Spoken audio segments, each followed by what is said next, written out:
Jaya Radha Madhava Kunja Bihari Radha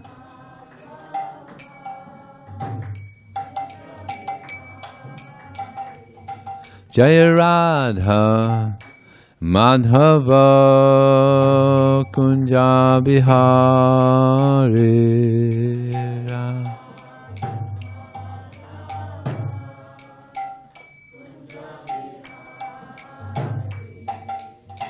Gopi Janna Vallabha Girivana Dari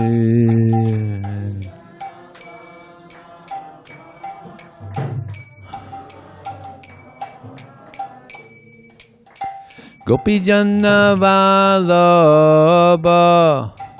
Girivana Dari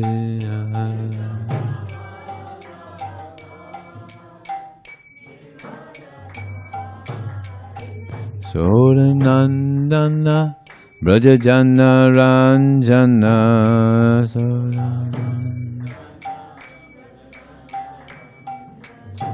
Jasodanandana Brajajana Ranjana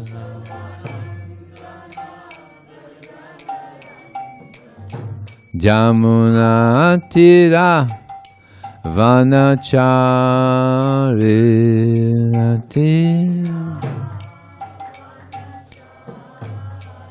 Yamunatira Vanacharinati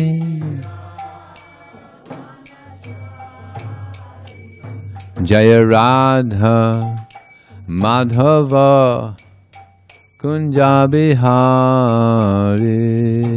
Radha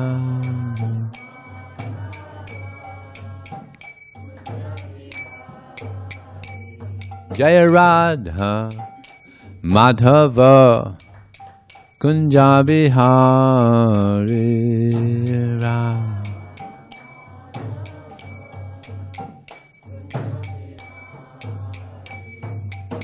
Gopi Janna Vallabha Girivana Dari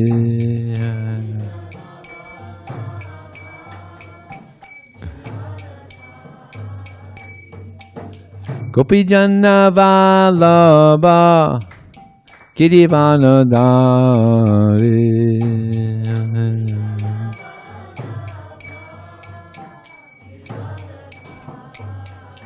Sodanandana Brajajana Ranjana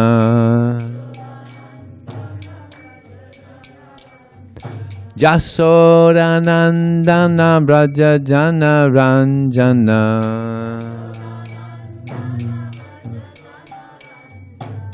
Jamunatira Vanacharinatira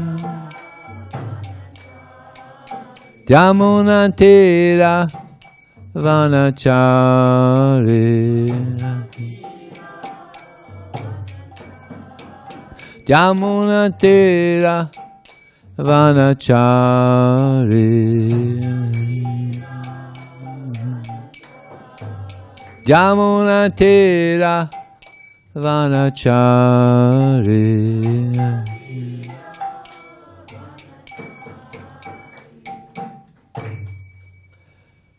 Jayam Vishnupad Paramahansa Pravajakacharya Asajasara Shishimad. His Divine Grace, Srila A.C. Bhaktivedanta Swami, Srila Prabhupada ki, Anantakota Vaishnavanda ki Jaya. All glories to the assembled devotees. All glories to assembled devotees. All glories to assembled devotees. All glories to Shishi Guru and Shri Gauranga. Hare Krishna. Om Jnanatamannandasya Gyananjana Salakya Chakshur Militam Jena Tasmai Shri Gurave Namaha Mukharam Kotabhachalam Pangunlang Hayate Garim Yat Kripa Taraham Vande Shri Gurum Dinatarana Vanchakalpatibhyascha Kripa Sindhubhyevacha Putitanam Pavanebhyo Vaishnavebhyo Namo Namaha. Jaya Shri Krishna Chaitanya Prabhu Nityananda Shri Advaita Gadadhar Sivasati Gaur Bhaktivinoda Hare Krishna, Krishna Krishna, Hare Hare, Hare Ram, Ram Ram, Hare Hare. I don't know if many of you are aware, but this month is a month of marathon. We're on a marathon to distribute a lot of books throughout the world. So I'm going to talk to you about this Srimad Bhagavatam. It's called the Amala Purana, spotless Purana, or the tree of all Vedic knowledge. It's a very great epic. This is the first canto here. Now when Prabhupada came, 1965, this is what he brought. But it was 3 volumes. Now we have it in 1. But he came with 3 cases, with about 600 books. And there was 3 set in each, or there was the first canto, 3 books in each set, 200 sets, so 600 books. So when he came to New York, he didn't have any money, nothing. But he had this Srimad Bhagavatam, which he started printing in the 1950s. So he had this desire to translate and distribute this Srimad Bhagavatam. So the first canto is setting the scene for the whole Srimad Bhagavatam. Parikshit Maharaj, he was the king of the world. And he was in the forest and he was thirsty, and he went, there was one sage sitting in meditation. So he wanted some water. So he went into his, I guess he had a cave there, and asked for some water, and he wouldn't respond. So he was a little upset. So he took a snake, a dead snake, and he put it around his neck, feeling offended. You know, this is his response to not getting any water. So his son, Shringi, heard about this, and he became very upset that this person put a dead snake around my father's neck. So he cursed him. He was a boy, but he was a Brahmin boy. Back then, they had even the boys had so much power. The Brahmin boys had so much power that they can curse, and it comes true. So he cursed the king to die in 7 days by a snake bite. So when the king heard about this, he thought, okay, time to get ready. Now what would all you do? You find out you have 7 days left. What would you do? You know, there's a program here in America for people that know they're going to die soon. So there's a charity program. People give them money so they can go and enjoy. Go to Disney World, go to Disneyland, go to Knott's Berry Farm. Have a good time before they die. Not very bright. So what did he do? He thought, well, better I hear about what is the truth. So news got out that this king, actually he was the king of the world. Parikshit Maharaj is a very powerful king. He was the king of the world. So he wanted to know what is the truth. So he was searching for the truth. And word got out, believe it or not, all over the universe. Word got out. I don't know, some transcendental, amazing way to communicate. So they gathered there, and he was asking different people. So what should I do? Time is coming. Death is coming. What should I do? What should I hear? But he wasn't very satisfied. Then a person came named Sukadeva Goswami. And when Sukadeva Goswami came into this assembly, everybody kind of parted. And they let him come. And he sat on the asana, Vyasa asana. And everybody understood this is the person that's going to answer the questions that Parikshit Maharaj has. So he sat and he spoke the Srimad Bhagavatam for 7 days. Didn't stop. And all these sages, all these saintly people, Parikshit Maharaj also, they sat and they listened. They didn't eat, they didn't sleep, they didn't drink, they just absorbed in hearing the words of Sukadeva Goswami. So this is what that is. This what you see here, the Srimad Bhagavatam set, that's what this conversation is. Between Parikshit Maharaj and Sukadeva Goswami. So one thing that is said in the first canto, Arya Harti Vai Pungsang, Udyan Astang Chayanoso, Tasharteya Ksanonita Uttama Vartaya. That for every rising and setting of the sun, a day is lost, except for that person who utilizes their time in glorifying the all-good personality of Godhead. So this is the best way to utilize time, to hear about Krishna and to chant the glories of Krishna. Because for every rising and setting of the sun, we're losing time. Right now, all of these bodies, mine and yours, everyone, the body is dying. Right now. Even the young children, because we're getting closer. It's like, I'll tell you an interesting thing that happened to Prabhupada. Prabhupada, our founder Acharya, he was in, I think it was in Mexico, and he was being interviewed. And this interviewer, he knew that something of the culture, the Vedic culture, and he knew that generally sannyas is for people that are in their elderly years. But Prabhupada was giving sannyas to people in their 20s. And so he asked Prabhupada, my understanding is that sannyas is for people when they get elderly, but you're giving sannyas to these people in their 20s. When they're, generally people, when they're getting ready to, before they're ready to die, they take sannyas. So Prabhupada asked the man, what does it mean to be old? He didn't answer. So Prabhupada said, old means about to die. Can you say that you will not die before me? We don't know. No one knows when they're going to die. Therefore I have given sannyas. And it was also an emergency situation. Because sannyasis, they generally preach. They dedicate their life to preaching. So it's Kali Yuga, so Prabhupada was just giving, just like during wartime, sometimes privates, they're given the position of a captain. He's a private, but he's, all right, you become a captain, you become a lieutenant, because it's an emergency, it's in a wartime. So this is also a war against Maya, so Prabhupada was giving sannyas to people in their 20s, 30s. So we don't know when the soul is going to leave the body. So this statement is there, Ayur Har Divai Pungsang. So in the second canto, it's stated, actually no, in the first canto there's another, actually my favorite verse in the whole Srimad Bhagavatam. Savai Pungsang Paro Dharmo Yato Bhakti Hoksaje Ahaiti Kaprayatiyata Iyatma Suprasiditi. This is Sukadeva Goswami speaking to Parikshit Maharaj. He says, the supreme occupational duty for all mankind is that by which one can engage in loving service to Krishna. Such service must be unmotivated and uninterrupted in order to completely satisfy the self. So everybody wants to have peace, right? Want to be satisfied. So this is the key to being peaceful, to being satisfied, to engage in devotional service to Krishna, to please Krishna. This satisfies the heart, this satisfies the mind, like nothing else.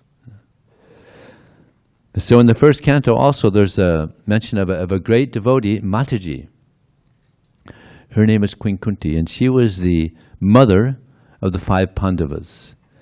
And somehow or another she was put into great turmoil because the cousins of the Pandavas were trying to kill her sons and herself as well. So it was a great dilemma for her. But she was so Krishna conscious that whatever would happen, she would pray to Krishna, and Krishna would protect. Krishna would protect.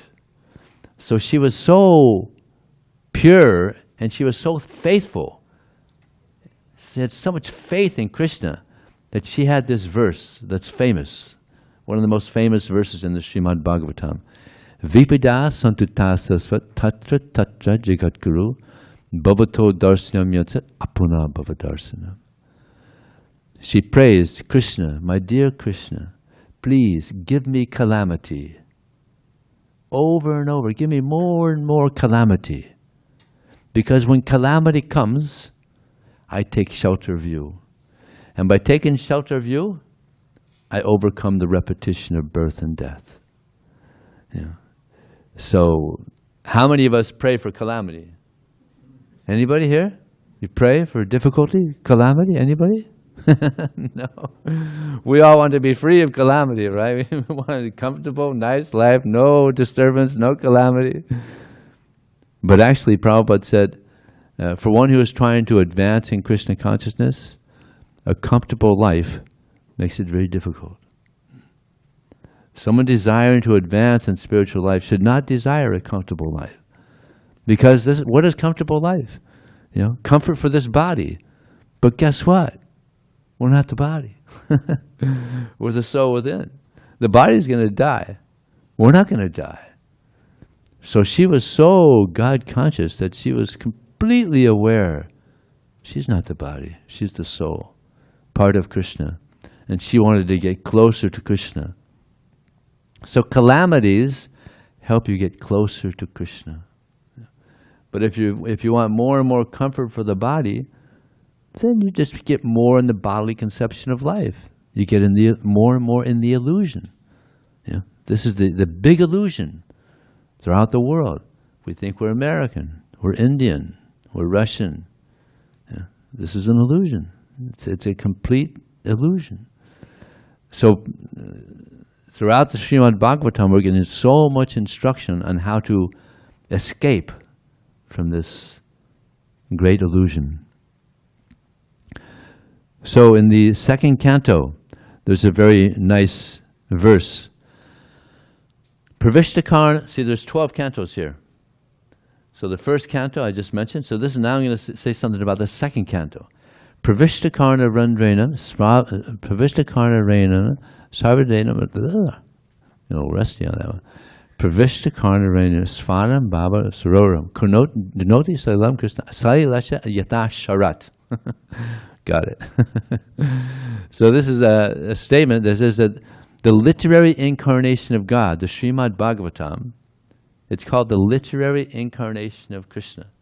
It enters into the heart of the self-realized devotee, and it sits on the lotus flower of his loving relationship with Krishna and cleanses it of all dust, all lust and anger and greed. Thus it acts like autumnal pools of rain on muddy pools of water. It acts like rain on muddy pools of water. So this is the Srimad Bhagavatam. Very, very enlivening. It enters into the heart and cleanses it of all the contamination. A lot of contamination in the age of Kali. Lust and anger and greed, envy, illusion, madness. So you hear the Srimad Bhagavatam and it goes in the ear and it goes to the heart. And it does a washing on the heart. Yeah. In the third canto, there's a incarnation of Krishna who appears. His name is Kapiladev. And he was an incarnation of Krishna that was very philosophical. And he spoke to his mother. And the most important of all the texts, all the verses that he spoke, was Tatikshava Karunika, Surda Sarvadehin, Ajatta Sattvata Santa, Sadhava Sadhabhushanam. So this is the qualities of a devotee. Qualities of a devotee. You see, you know a person by their qualities, right? If someone is very tolerant, very compassionate, these are good qualities. Yes? These are very good qualities. To be tolerant, to be compassionate, Titikshava Karunika, Surda Sarvada, he's a friend to all living entities. He has no enemy, a friend to everyone. Titikshava Karunika, Surda Sarvada, Ajatta Sattvata Santa. Yeah, he sees no one as an enemy. Someone else may see him as an enemy. No, he doesn't see anyone else as an enemy. Ajattava Sattva Santa, he's very peaceful. Yeah. Sadhava Sadhabhushanam. And his characteristics are sublime. So this is how a devotee lives. This is the qualities of a devotee. And this is the qualities of Srila Prabhupada. You know, he came from India, and he tolerated so much. He had 2 heart attacks on the ship coming across, and seasickness. But Krishna, he was protecting, because when he went across the Atlantic Ocean, the Atlantic was so calm. The captain and his wife had never experienced the Atlantic Ocean being so calm. Why? Because Prabhupada was on that ship. And he even had a dream on that ship. He had a dream that all these incarnations, Kapila Dev and Rishabdev and so many incarnations, and Shringadev, were in the ship, and they were urging him, it's okay, come along. Yeah. Amazing dream. And then when he got to America, he had nothing. But before he got off the boat, the captain, he was interested in the books that Srila Prabhupada had. So those 3 books I mentioned earlier, the first set of those 3 was sold to the captain for $20. He gave $20. So that's what Prabhupada had when he stepped off the ship. He had that $20 from selling his books. So he's very tolerant and very compassionate. He's very pure. I'll tell you my favorite pastime of Prabhupada. Prabhupada was with some devotees in India. He had brought some devotees from America. He had some initiated Western devotees. He asked them to come to India. He's going to start preaching in India, making temples in India. So one of the devotees that was called was a person named Giriraj. So how many of you have heard this? Okay, only one. Okay, so you can hear it again. It's a beautiful story.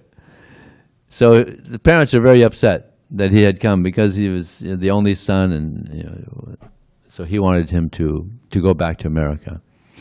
So he flew to India to bring him back. So Giriraj Brahmacharya, he picked him up at the airport, and immediately his father's trying to talk him into going back to India. No, I'm going to go back to America. No, I want to stay in India. So the father said, well, can I have a talk with your spiritual master? I want to speak to your spiritual master. Okay, so he arranged a meeting. So there's Prabhupada there, and his servant was there, and Giriraj and his father and his mother. So the father asked Prabhupada, can you send my son back to America? We're missing him very much. We have great affection for him. So Prabhupada asked Giriraj, do you want to go back to America? He said, no, I want to stay here with you, Prabhupada. So Prabhupada said, well, you don't want me to force you, do you? You don't want me to force him, do you? So they said, no. So it was understood he's staying. So then Prabhupada said, well, why don't you take them to the foothills of the Himalayas, to Nepal? Yeah, I can do that. So he stayed about a week there. And they were very happy with that. So they came back to Bombay, and Giriraj wanted them to spend some more time with Prabhupada. So Prabhupada was there with the parents, and Giriraj and the servant, and they were very happy. They got some association with their son, and Prabhupada was just joking with them, not preaching, just being, not being very serious, just trying to create friendship. So when they left, they were very happy. And the servant said, Prabhupada, you amazed me. Everybody loves you so much. And Prabhupada said, that's because I love everyone so much. So Prabhupada was very compassionate. That's why this movement became so big in 11 years, all over the world. 108 temples around the world because of Prabhupada's compassion. He brought this knowledge. Bhagavad Gita, Srimad. So many Bhagavad Gitas had come to America before Prabhupada. Nobody became a devotee of Krishna. Nobody. But this Bhagavad Gita, thousands of people became devotees of Krishna. After I read it the first time, I was convinced Krishna's God. I found the temple and became a brahmachari. That's not my qualification, that's Prabhupada's Shakti. Prabhupada's Shakti, Krishna's Shakti is so pure, and so many devotees. It happened recently, just a few months ago. One lady, she read the Bhagavad Gita, she became a devotee just a few months ago. Yeah. So this is the Shakti of Krishna and Srila Prabhupada. Yeah. Another verse, another very famous verse in the third canto. This is by Kapila Dev as well. Satang prasangang mama virya sangvado bhavanti vidkarnavasthaya nakata tadyosana dasa vavarga vardmani shradharatir bhakti anukramishati.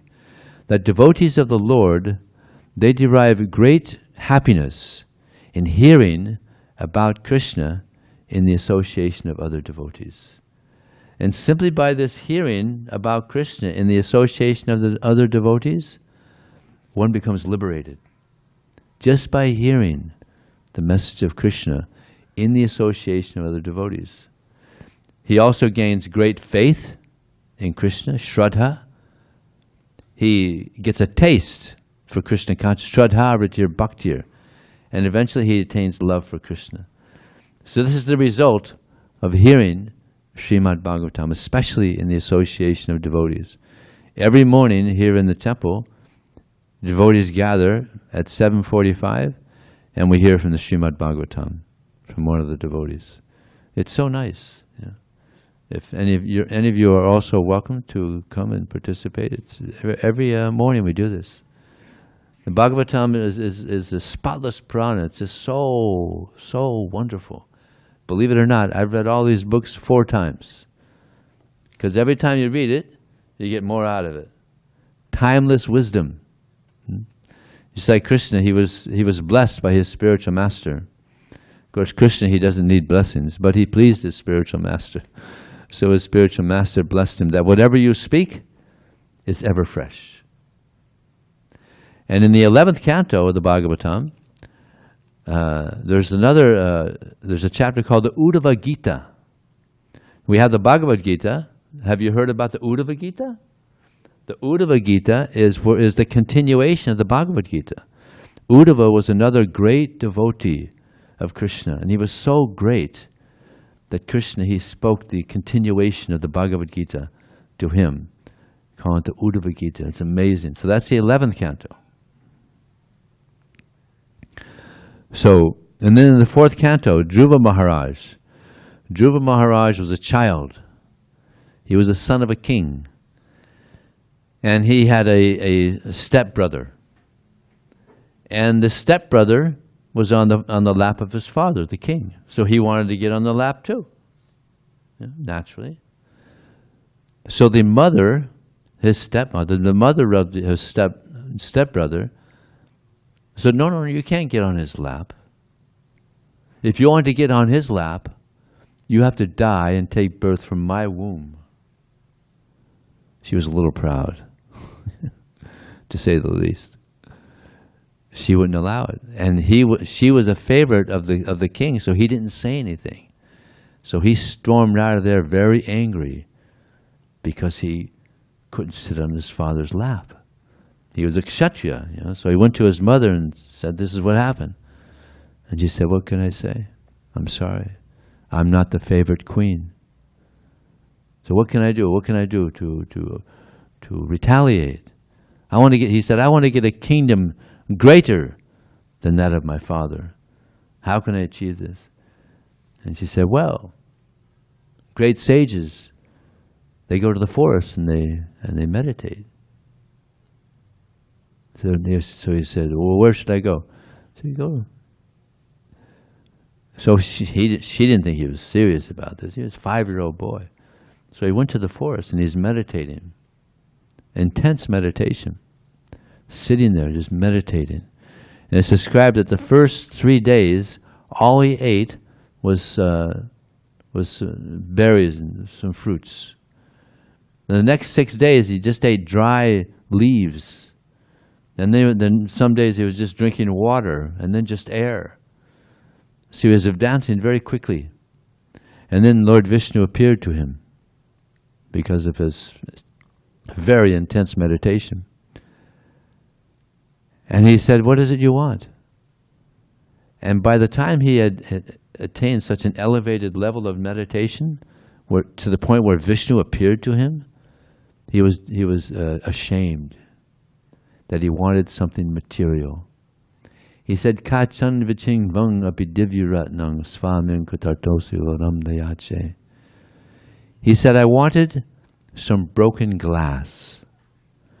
So he compared, actually he wanted a kingdom greater than that of Lord Brahma. That was his actual desire. But he compared that kingdom of Lord Brahma to be nothing better, no more value than broken glass. How much value is there in broken glass? You find broken glass, you put it in the trash, right? So that was his comparison. He said, "Now I found a great gem. You, my Lord. I found you." So now nothing else is attractive. Even the kingdom of Lord Brahma is unattractive, like broken glass. What to speak of these big mansions here in San Diego? Nothing. Just broken glass. Even you do get a big mansion, you can't keep it. Just like Steve Jobs, some years ago he passed away. I'm sure he had a big mansion, right? Could he take it with him? Had to leave it behind. And what type of birth? We don't know. We don't know. So better make our home in the spiritual world, just like in Govardhan Hill.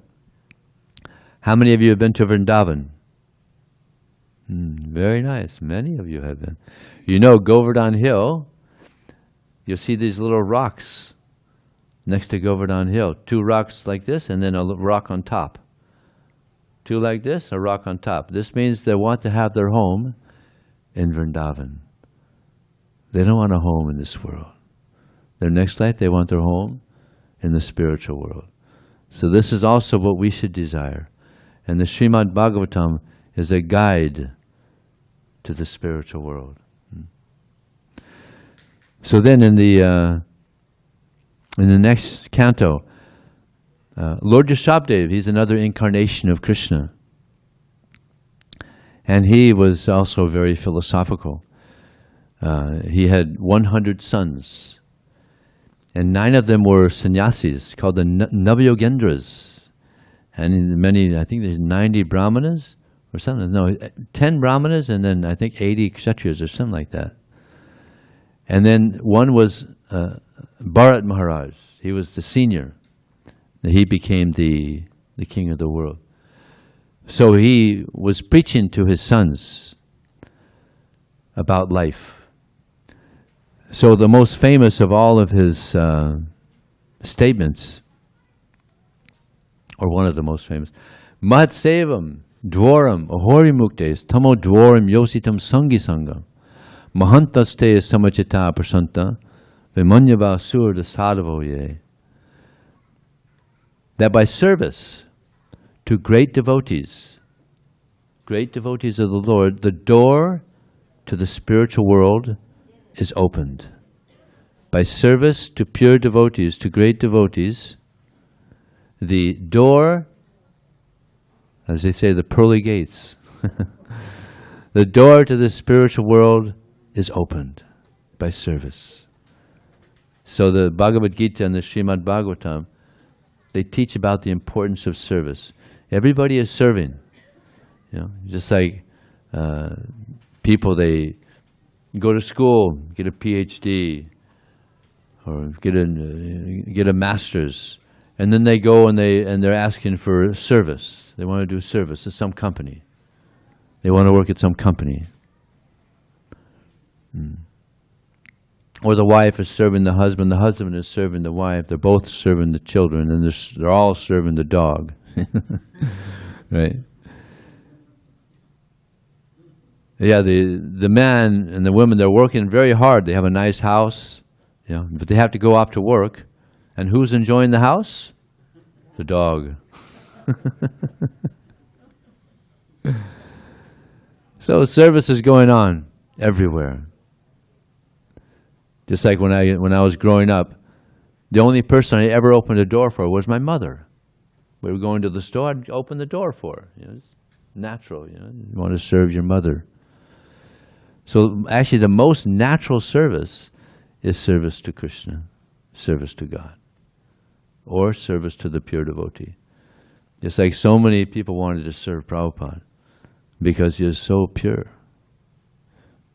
People would just do anything to serve Prabhupada because he was so pure.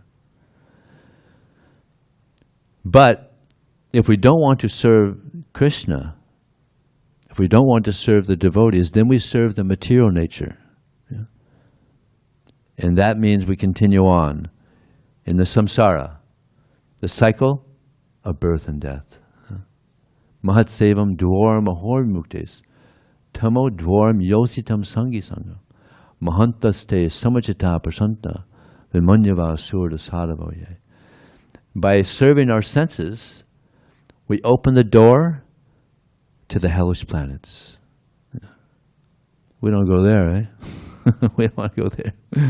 So that's service to our senses, service to the mind, service to the senses. Then we go backwards. And the qualities of the devotee is explained here. Mahat sevam, dwaram tamo dwaram yosit mahantaste. Mahantaste samachita, that he's equal. He's equal. He sees everyone equally. Just like when Prabhupada was in Africa, he noticed that the devotees were only preaching to the Indians. There's a lot of Indians in Africa. And there's a lot of indigenous, there's a lot of black people. But the devotees weren't inviting the black people. They were just preaching to the Indians. And Prabhupada said, why is that? And they said, well, Prabhupada, they probably won't understand. No. Invite them in. So they were invited in, and the black people filled up the temple room. And so many black people became devotees of Krishna. And now all over Africa, there's so many devotees. Wonderful devotees. I've been there. I've traveled all over Africa. So many nice black devotees. So Prabhupada didn't see the skin. He didn't have this skin disease. Black and brown and white. No. He saw the soul beyond the skin, beyond the body. So, Mahat sevam dwar mahor tamo dwar yosi mahantaste samachita prashanta. Prashanta means peaceful. Prabhupada was amazing what he was doing. He was managing the whole society around the world with snail mail. Snail mail? In letters that you put in envelopes. We probably don't, none of us do that anymore. You got, right? Email now. But back then, it's snail mail. You put letters in an envelope and it goes, around the world. That's how we manage our society. Very, very intelligent. And peaceful at the same time. Imagine. I used to be a president of a temple in Miami. I was a temple president.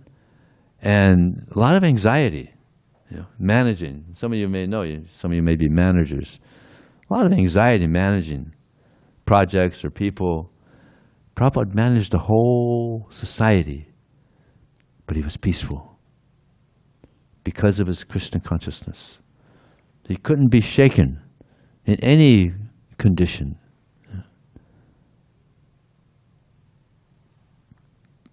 So that's the 5th canto. And the 6th canto, by the way, what time is it? Huh? 6:45. Okay. In the 6th canto, there's the story of a nice brahmana whose name was Ajamio. He was a very pakka, nice brahmana.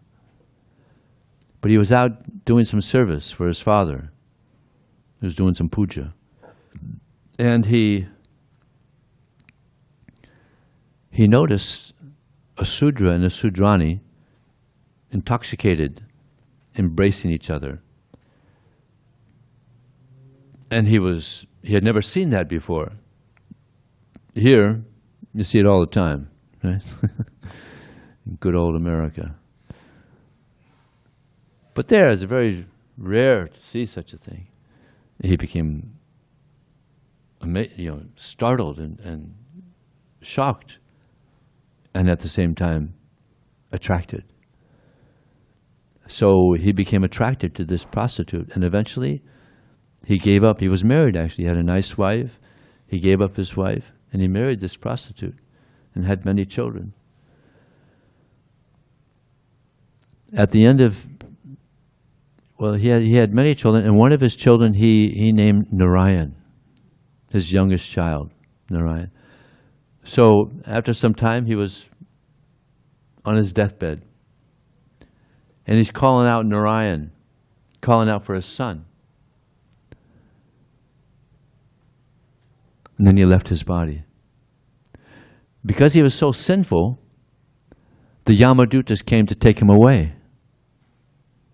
How many of you have heard of the Yamadutas? Okay. The Yamadutas are subtle personalities who come to take the subtle body out of the sinful people's bodies. Okay? Then there's the Vishnudutas. The Vishnudutas come and they take the pure souls. So he was so sinful that the Yamadutas came to take him away. But because he chanted Narayan, the Vishnudutas came too. If you chant the names of God at the time of death, it's very auspicious. That means you go back to God. So he was calling his son, but it's the name of God. So the Vishnudutas came and told the Yamadutas, you can't take him. And they were shocked. Like, who are you? This has never happened before. When the Yamadutas come to take a sinful person away, they just do it, and it's just a common thing. Business as usual. But he chanted Narayan. So the Vishnudutas came, and they're beautiful and they're powerful. So they backed off. And there was a whole conversation between the Yamadutas and the Vishnudutas. And the Vishnudutas asked the Yamadutas, tell us, what are religious principles? So in the Srimad Bhagavatam, you'll find that whole conversation that took place. It's amazing. It's an amazing conversation. Of course, Ajamil is sitting there in his subtle body, and he's really hoping that the Vishnudutas win this conversation. Because the Yamadutas, they are ugly. You don't want to be around these personalities. But the Vishnudutas, they're beautiful, and they're effulgent. So he's like, he's really hoping, praying that they win. And they won the debate, the conversation. And he went back into his body. And he became very serious about his spiritual life after seeing that. And he went back to Godhead. Nice, happy ending, right? So that's a lot of the sixth canto is about that story of Ajamil. Amazing. And the commentary that Prabhupada gives on that is just astounding. So then we go into the seventh canto. This is Prahlad Maharaj. Now I'm just giving you a little bit of each of these cantos. I mean, they're just filled with so much nectar, but I'm just giving you little tidbits, little bits. In the seventh canto, Prahlad Maharaj appears, and he's another boy, 5 years old. But he's one of the greatest devotees ever. And ironically, he was the son of a demon, Hiranyakasipu. Big demon. He had conquered the universe. Huge demon. So Hiranyakasipu sent him to school to learn about what? Business. How to make friends and enemies. How to deal and making money. But Prahlad Maharaj, he wasn't interested at all. And fortunately, before he came out of the womb of his mother, I won't tell you the whole story, but somehow he got to hear instructions from Narada Muni. Just a little bit, I'll tell you. When Hiranyakasipu was out meditating to get more power, his wife was in the palace, and the demigods took advantage of this, and they took over took his palace, and they pretty much took over. And they were going to take the wife of Hiranyakasipu away. But Narada Muni showed up and said, you can't touch that woman. Where's your culture? And they said, no, we're not going to harm her. We're going to wait till the child is born, then we're going to kill the child, because this child must also be a big demon, because it's the son of Hiranyakasipu. And Narada Muni said, no. Even if you wanted to kill this child, you won't be able to, because he's a great devotee of Krishna. There's a statement, Rakhe Krishna Morike, More Krishna Rakhe. If Krishna wants to kill someone, no one can save him. If Krishna wants to save someone, no one can kill him. So none of you will be able to kill this child, because he's a great devotee. So I'll take this lady in my ashram and I'll speak to her Krishna consciousness. So he did that. He spoke Krishna consciousness, and Prahlad is in the womb, and you could actually hear in the womb. People can hear in the womb. They have ears. So he heard. And because of that, he became this great Vaishnava. So Hiranyakasipu sent him to school, and then he asked for his son, please, son, tell me, what have you learned in school? And what did Prahlad say? Shravanam, Kirtanam, Vishnu, Smaranam, Padasevanam, Archanam, Vandanam, Dasyam, Sakyam, Atma Nivedanam. To hear about Krishna, this is the best thing that one can do. And then to chant the glories of Krishna. Shravanam, Kirtan, to remember Krishna. If you chant the glories of Krishna, you remember Krishna. So Shravanam, Kirtan, Vishnu, Smaranam, Pada, to worship the lotus feet of Krishna. Archanam, to worship the Lord. Vandanam, to offer prayers. Archanam, Vandanam, Dasyam, to serve the Lord. Archanam, Vandanam, Dasyam, Dasyam, Sakyam, to become the friend. Atma Nivedanam, and to surrender everything. This is the best thing I've learned, Father. So this is the words of Prahlad Maharaj. This is one of the most famous verses in the Srimad Bhagavatam, spoken by Prahlad Maharaj. And Hiranyakasipu, he wasn't very happy with this statement by his son. And eventually he tried to kill him. He tried to throw him off a cliff to kill him. He tried to throw him in boiling oil. He tried to have him stomped on by elephants. Couldn't kill him. Couldn't kill him, because he's a great devotee. So eventually he became so frustrated. I've conquered the universe, but I can't kill you. Where do you get your power? And Prahlad says, I get my power, Father, from the same place you get your power, from Krishna. So he became so frustrated and angry. Oh yeah, where is your God? And he took his sword. Is your God in this pillar? And he hit the pillar. And as soon as he did, the Sringadev came out. Yeah, Haribo. The Sringadev came out, and he was fierce, and he was screaming, and it was such a powerful screech. Hiranyakasipu was like, what is that? And he was very powerful, so he was thinking, Vishnu has come, now I'm going to kill him. I'm going to kill him now. And he was thinking, he's powerful, a lot of confidence. But he couldn't. So Hiranyakasipu was killed by some surgery, successful surgery. So that's Prahlad Maharaj. And then Vamanadev, in the next canto, Vamanadev. The Bali Maharaj, he was the grandson of Hiranyakasipu, Prahlad. Yeah, grandson of Prahlad. But he was a demon. He was born in a family of demons. So he conquered the universe. Him and his cronies, they conquered the universe.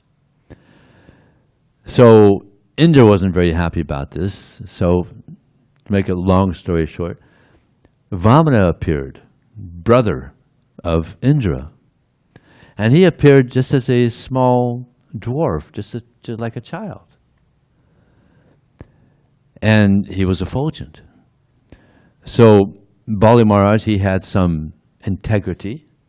So when he saw this small Brahmana boy come, he was enchanted by his beauty.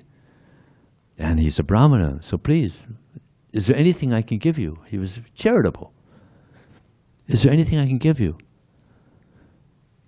He said, oh, you can just give me 3 paces of land. He had these little feet, I can give you anything you want. I can give you a planet. You maybe ask for something more, just 3 paces of land. No. That's okay. I'll be satisfied. And he said that even if one attains the whole world, if he's not satisfied, then where is the happiness? I'll be satisfied. Just give me 3 paces of land. Okay. So with the first, he covered the whole universe. And the second, he covered the sky. And then he said, now I have 1 left. What am I going to do? You've cheated me. Yeah. And he said, you can put the next one on my head. His last step, you can put on my head. So he surrendered everything to Krishna. Became a great devotee, Bali Maharaj. Famous, great devotee. Wonderful devotee. So what we're doing here tonight, I wanted to explain all this to you because, as I mentioned earlier, this is a marathon. We want to distribute a lot of books. Actually, Vaisesika Prabhu, a great devotee of Srila Prabhupada, he is the global he's the world coordinator for book distribution. And he wants 10,000 of these sets distributed this year. So we're trying to distribute some of these here in San Diego. So we have 4 sets here. And whoever takes a set, I'll go there and I'll install them in your home and do puja for them as well.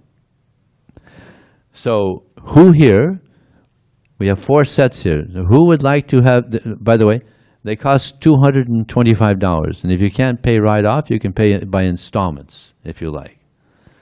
So who here would like to have a Srimad Bhagavatam set?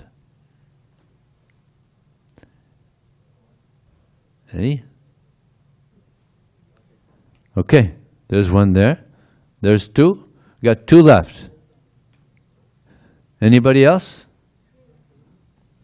Okay, we'll do sometimes Vaisesika Prabhu, when he would do this, he would do the countdown. 10 Krishna, 9 Krishna, 8 Krishna. Anytime in between this, you could raise your hand. 7 Krishna, 6 Krishna, 5 Krishna, 4 Krishna, 3 Krishna, 2 Krishna, 1 Krishna. Okay, so we have 2 that we'll take. Thank you. Thank you so much. So, are there any questions?